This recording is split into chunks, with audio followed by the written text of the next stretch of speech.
presentasi. Oke. Oke, mulai aja, sob.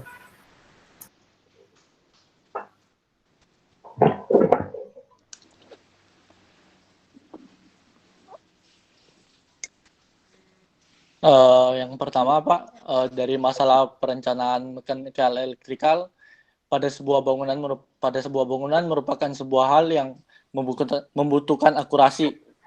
Hal tersebut diperlukan bukan hanya untuk mendapatkan efektivitas kinerja dan jaringan yang akan dirancang, bukan pula demi mendapatkan efisiensi ekonomis yang serendah-rendahnya. Namun, perencanaan pada sebuah bangunan juga mempertimbangkan fungsi utama dari bangunan tersebut sehingga dapat disesuaikan dengan kebutuhannya. Jadi itu masih awalnya yang sekarang pekerjaan elektrikal. Yang pertama, ada poin pertama, pekerjaan elektrikal merupakan pekerjaan yang berhubungan dengan inisiasi listrik. Pekerjaan elektrikal ini mencakup panel TM dan transformer, kabel daya tegangan menengah, panel listrik tegangan rendah, panel distribusi box, kabel daya listrik tegangan rendah, dan armatur lampu penerangan, saklar, stop kontak, dan K-tech. Kabel instalasi penerangan, instalasi stop kontak, dan sistem penangkal petir. Adapun plumbing adalah pekerjaan instalasi air bersih dan air kotor. Yang kedua, skop pekerjaan elektrikal terdiri dari instalasi tegangan menengah, tegangan rendah, sampai ke instalasi penerangan dan stop kontak. Sedangkan yang ketiga, skop pekerjaan elektrikal di atas secara spesifik meliputi pekerjaan trafo, panel listrik, kabel, instalasi lampu dan stop kontak, serta kabel ladder.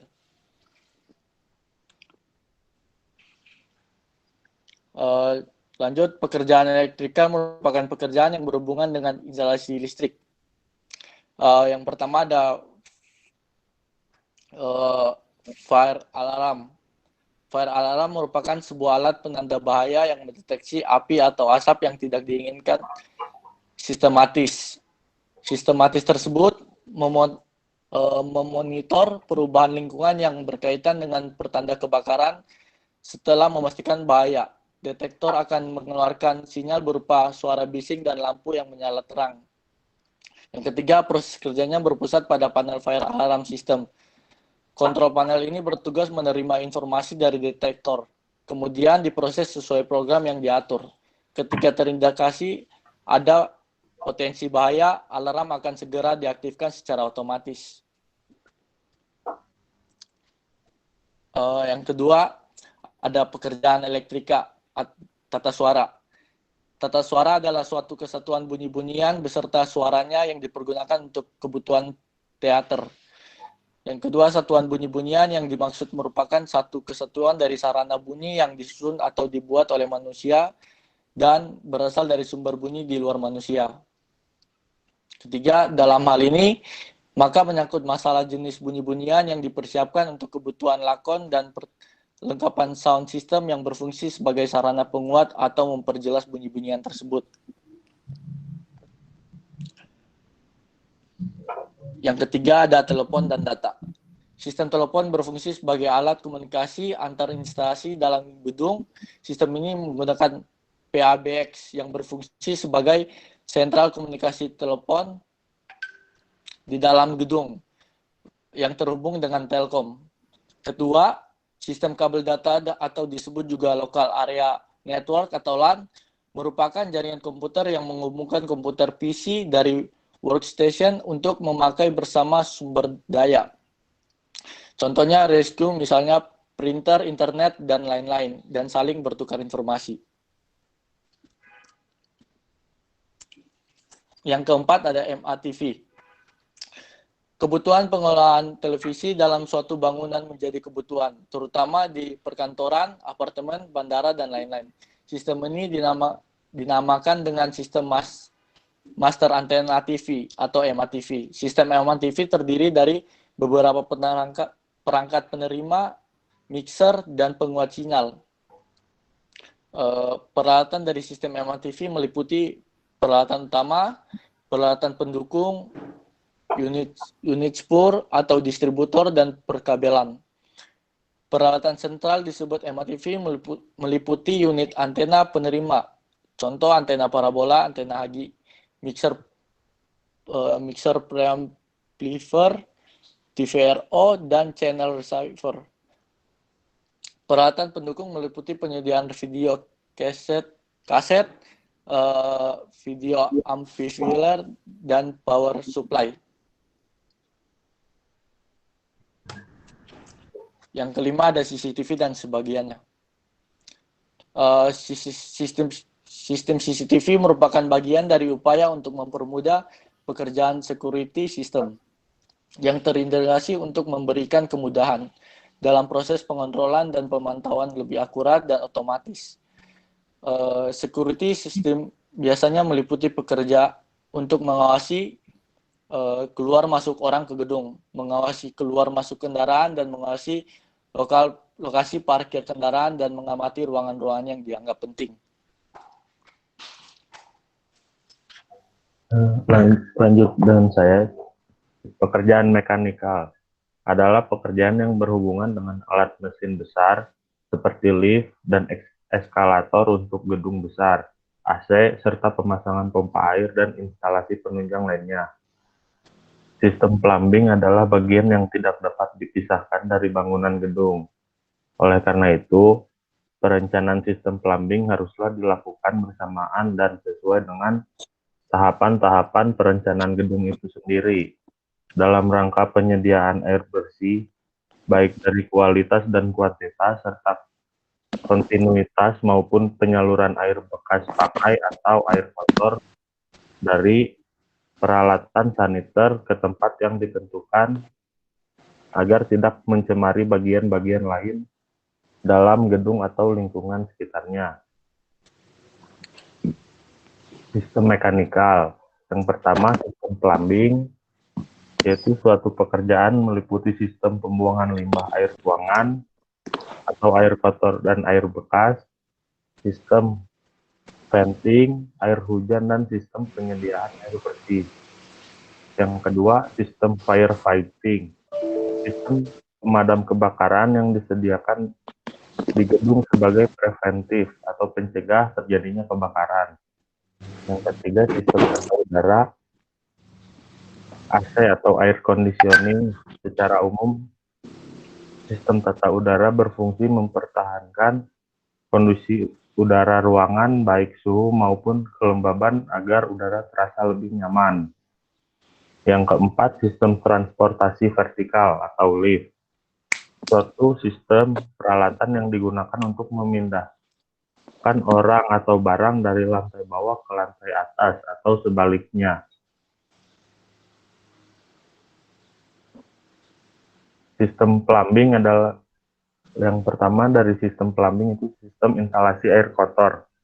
Sistem instalasi air kotor atau sistem pembuangan air limbah merupakan sistem instalasi untuk mengalirkan air buangan yang berasal dari peralatan saniter atau kloset dan urinoir. Sistem instalasi ini kemudian diteruskan ke septic tank atau diolah dalam bioseptic tank atau instalasi IPAL hingga akhirnya menuju saluran kota. Yang kedua, instalasi air bekas. Sistem pembuangan air bekas merupakan instalasi untuk mengalirkan air buangan yang berasal dari peralatan saniter atau wastafel, floor drain, dan kitchen sink. Instalasi air bekas pada umumnya memiliki instalasi tersendiri yang berbeda dengan instalasi air kotor. Pada gedung-gedung yang lebih besar, misalnya mall, instalasi yang berasal dari kitchen dipisahkan dan mempunyai instalasi sendiri yang kemudian dialirkan hingga ke grease tap. Sistem air bekas juga biasanya dialirkan ke sistem pengolahan air limbah, atau ada juga yang langsung dialirkan ke saluran kota jika tidak membahayakan. Yang ketiga, sistem venting merupakan sistem instalasi untuk mengeluarkan udara yang terjebak di dalam pipa air limbah atau air buangan air kotor, air bekas, dan air hujan. Yang keempat, sistem penyediaan air bersih, meliputi penyediaan air bersih itu sendiri dan distribusi. Sistem ini menyangkut sumber air bersih, sistem penampungan air, pompa transfer, dan distribusi. Yang kelima, sistem air hujan dan sistem drain. Sistem drain biasanya dipisahkan dari sistem plumbing dan dimasukkan kepada instalasi subjek dari sistem yang perlu drain, seperti AC atau sistem sprinkler, yang masuk pada sistem sprinkler itu sendiri. Karena air yang dihasilkan oleh air hujan atau drain, AC dan sprinkler, termasuk air bersih atau tidak terkontaminasi, maka biasanya pembuangannya langsung dialirkan ke saluran kota, tidak melalui pengolahan. Lalu sistem firefighting. Sistem ini menggunakan instalasi pipa, sprinkler bertekanan, dan head sprinkler sebagai alat utama untuk memadamkan kebakaran. Ada dua macam sistem, yaitu wet reservoir system. Seluruh instalasi pipa sprinkler berisikan air bertekanan dengan tekanan air selalu dijaga pada tekanan yang relatif tetap. Lalu dry reservoir system. Seluruh instalasi pipa sprinkler tidak berisi air bertekanan. Peralatan penyedia air akan mengalirkan air secara otomatis jika instalasi di fire alarm memerintahkannya. Lalu firefighting system hydrant.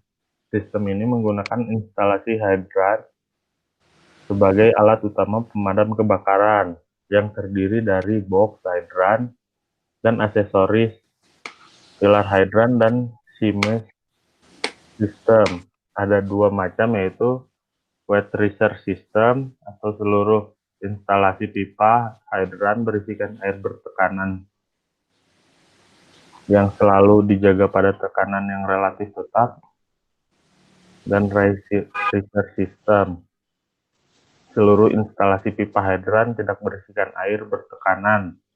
Peralatan penyedia air akan secara otomatis jika katup selang kebakaran dibuka, seperti halnya sistem sprinkler jika ada.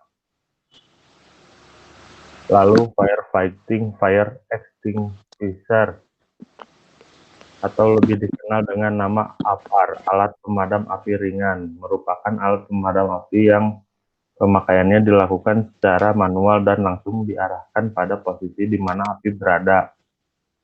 APAR biasanya ditempatkan di tempat-tempat strategis yang disesuaikan dengan peraturan Dinas Pemadam Kebakaran.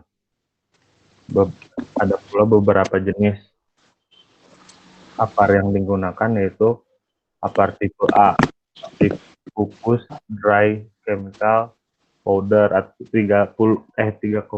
kg. Lalu APAR tipe B, gas CO2 6,8 kg.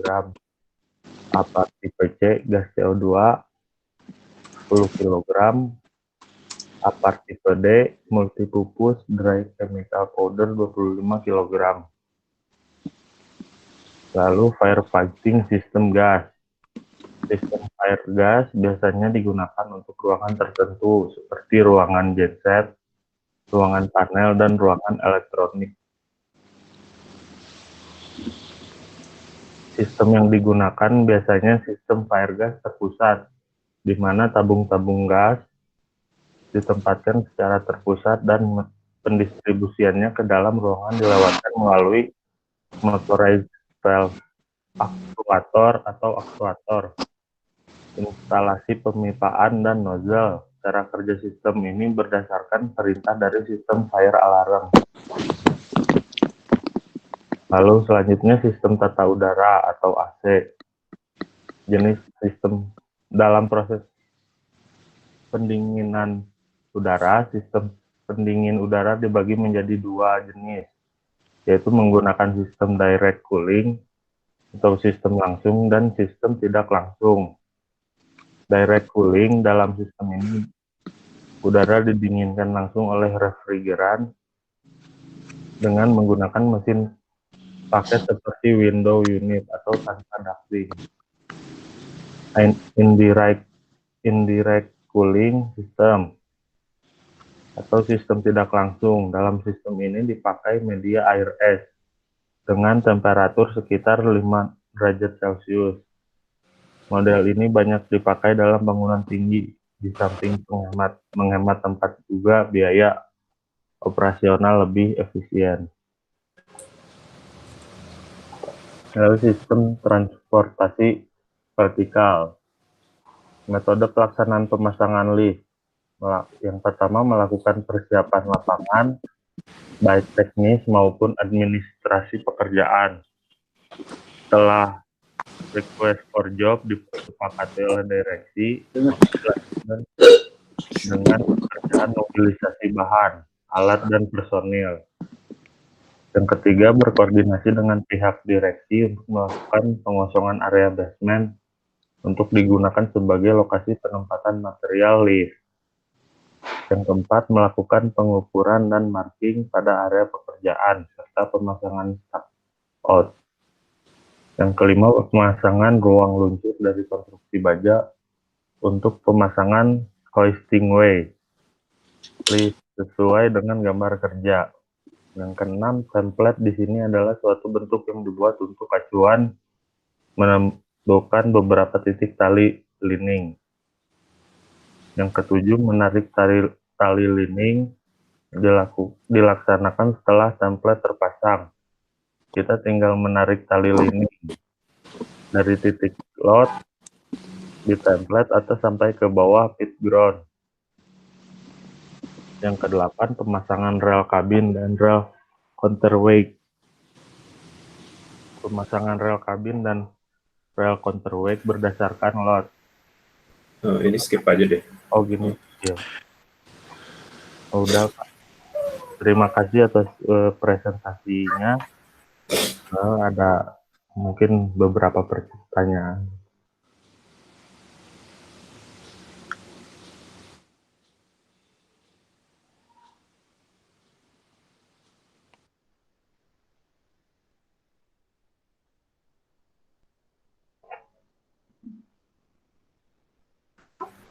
Silakan, ada yang mau bertanya?